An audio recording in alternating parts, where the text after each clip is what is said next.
রৌদ্র ভেজা দুপুরে মাঠের ধুলো উড়ে যায় দক্ষিণের বাতাসে, ঠিক যেন মানুষ শিখছে ত্যাগ মানেই নিজেকে ছোট করা, অহংকার করা।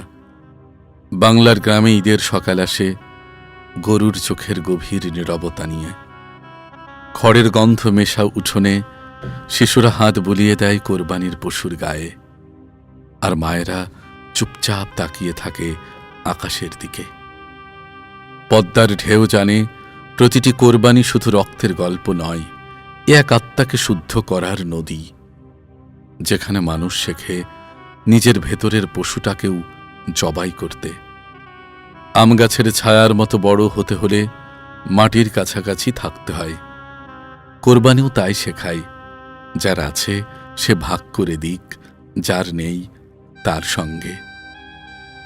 ধোয়া ওঠা রান্নাঘরে গরুর মাংসের গন্ধের চেয়েও বড় হয়ে ওঠে এক থালা মাংস নিয়ে গরিবের দরজায় কড়া নাড়ার শব্দ। এই বাংলা ঈদ মানে শুধু উৎসব নয়, এ যেন বর্ষার নদীর মতো সব ভেদাভেদ ভাসিয়ে নেওয়ার শিক্ষা। মানুষ যদি মানুষকে ভালোবাসতে না শেখে, তবে কোরবানির ছুরি শুধু পশুর শরীরেই থেমে যায়, হৃদয়ে পৌঁছায় না কখনো।